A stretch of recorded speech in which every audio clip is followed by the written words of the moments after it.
விவசாய சங்க ஒருங்கிணைப்பு சங்க தலைவர் திரு PR பாண்டியன் அவர்கள் இணைப்பில் இருக்காங்க. ஐயா வணக்கம். இணைப்பில் வந்தமைக்க நன்றி. நீங்கள் உங்களுடைய பார்வை இந்த பட்ஜெட்டில் எப்படி இருக்குன்னு நினைக்கிறீங்க? நீங்கள் வைக்கப்பட்டிருக்க கோரிக்கைகள்லாம் ஏற்கப்பட்டிருக்கா? வைக்கப்பட்ட கோரிக்கை என்பதை விட இது நீண்ட கால கோரிக்கைகள். 3 ஆண்டு காலமாகவே இது மீண்டும் மீண்டும் வாசிக்கிற ஒரு பட்ஜெட்டா தான் இருக்கு. 45,661 கோடி பட்ஜெட் தாக்கல் செய்திருக்கிறார்கள். இந்த தொகை எப்படி இந்த திட்டங்களை நிறைவேற்றுறதுக்கு வரப்போகுது அப்படிங்கிற வருவாயே இதுல கணக்கிட்டு காமிக்கல. பல்வேறு பயிர்வாரி முறைகளை அறிமுகப்படுத்தி அதை ஊக்கப்படுத்துவதற்கான திட்டங்களுக்கான நிதி ஒதுக்கீடு செய்யப்பட்டிருக்கு. ஆனா இந்த நிதித்துறை அவ்வப்போது தேவைக்கேற்ப விடுவிக்குதான்னா பட்ஜெட்ல வாசிக்கிற அடிப்படையில நிதி ஒதுக்கீடு செய்யறது இல்லை. குறிப்பா இன்னைக்கு 7 இடங்கள்ல விதை பகுப்பாய்வு மையங்கள், விதை உற்பத்தி மையங்கள் அமைக்கப்படும் சொல்லியிருக்காங்க. அது வரவேற்கிறோம். ஆனா சென்ற ஆண்டு விதை உற்பத்தி செய்து கொடுத்த விவசாயிகளுக்கு இந்த ஆண்டு போன மாதம் வரை கூட தொகைகள் விடுவிக்கப்பட்டன. அதனால மிகப்பெரிய நிதி சுமையோட இந்த பட்ஜெட்டை தாக்கல் செய்துட்டு பெரிய விளம்பரம் தேடுறாங்களே தவிர பட்ஜெட்ல வர்ற திட்டங்கள் நிறைவேற்றுவதற்கு நிதி ஆதாரங்கள் எந்த வகையிலும் போதாது. இது யானப்பசிக்கு சோளப்பொடி போன்ற வகையில தான் இந்த பட்ஜெட் அமைந்திருக்கு. ஆனா பயிர்வாரி முறைகளை ஊக்கப்படுத்துற வகையில திட்டங்களை சொல்றாங்க. அது போல கடனை 17,000 கோடின்னு சொல்றாங்க.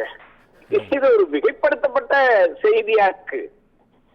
இந்த திட்டத்தில எங்க நிதி வரப்போகுதுன்னே கொடுக்கல. ஒண்ணு பட்ஜெட் தாக்கல் செய்யறதுல இதுல பெரும் நிதியான திட்டங்கள் மத்திய அரசு சார்ந்த நிதி ஒதுக்கீடுக்கான திட்டங்கள்.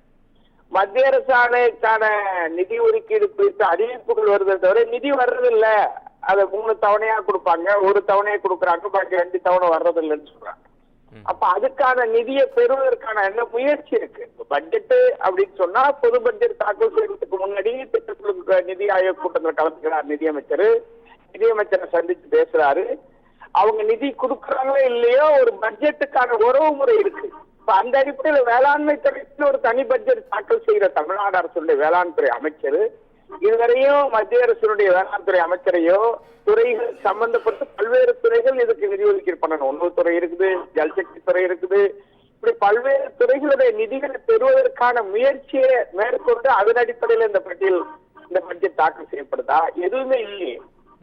அப்ப ஆண்டுக்கு ஒரு முறை பட்ஜெட் வாசிப்பு என்கிற பேர்ல படிக்கிறாங்க. குறிப்பா இவங்க தேர்தல் அறிக்கையில சொன்ன வாக்குறுதிகள் எதுவுமே இடம்பெறலையே.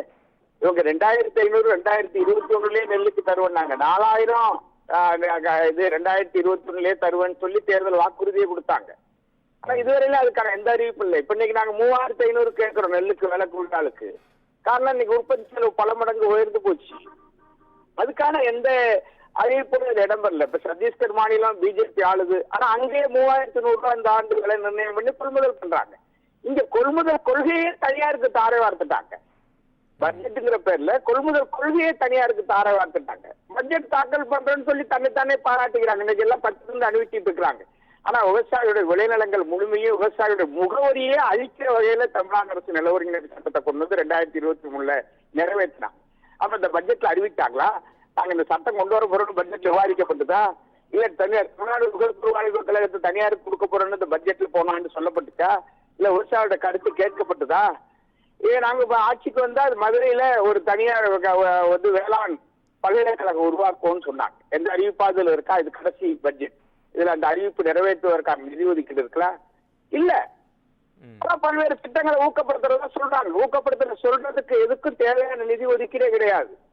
அதுக்கான எந்த வாய்ப்பும் அளிக்கப்படவில்லை. கருத்து கேட்கிறாங்க, கருத்து சொல்றாங்க. எந்த அடிப்படையில உங்க நிதி ஆதாரத்தை கொடுக்க போறாங்க? ஒரு விளம்பரமா படிக்கிறாங்க. உற்பத்தி பெருக்கம்னு சொல்றாங்க, காப்பீட்டு திட்டம்னு சொல்றாங்க. காப்பீட்டு திட்டத்துக்கு ஒதுக்கப்படுற நிதி அந்த காப்பீட்டு நிறுவனங்கள் தான் திமுக ஆட்சி பொறுப்பேற்றதுல இருந்து பயன்படுத்த தவிர விவசாயிகள் பயன்பெறல. ஒரு ஆண்டு கூட இயற்கை சிக்கல் இல்லாம 4 ஆண்டு காலமா விவசாயிகளால் செய்ய முடியல. ஆனா பயிர் காப்பீடுங்கிற பேர்ல மிகப்பெரிய தொகை மத்திய மாநில அரசுகள் விவசாயிகளிடம் பிரீமியம் தொகை வாங்கி கொடுக்குறாங்க. ஆனா இழப்புக்கு ஏற்ப இழப்பீடு நிர்ணயம் செய்து வழங்கப்படுதா? இல்லையே. சென்ற ஆண்டு பாதிக்கப்பட்ட குருவையை இழந்த விவசாயிகளுக்கு அறிவிக்கப்பட்ட தொகையோடு இன்னும் வழங்கப்படலையே. இப்ப எந்த அடிப்படையில இந்த பட்ஜெட் தாக்கல் பண்றதை வரவேற்கிறோம். பட்ஜெட்ல சொல்லப்படுகிற கருத்துக்கள் ஏற்கக்கூடிய கருத்துக்கள் இல்லைன்னு சொல்லல.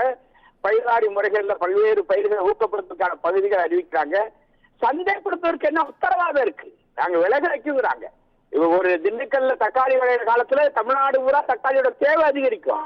ஆனா உற்பத்தி காலத்துல அங்க உற்பத்தி பெருக்கம் இருக்கும். அங்க அடிமாட்டு விலைக்கு தக்காளியை விற்கிறாங்க. அதனால விற்கிற இடத்துல விவசாயி உற்பத்தி பண்ற இடத்துல அடிமாட்டு விலைக்கு வாங்குற போது சந்தையில உரிய விலையில தான் விற்பனை செய்யறாங்க.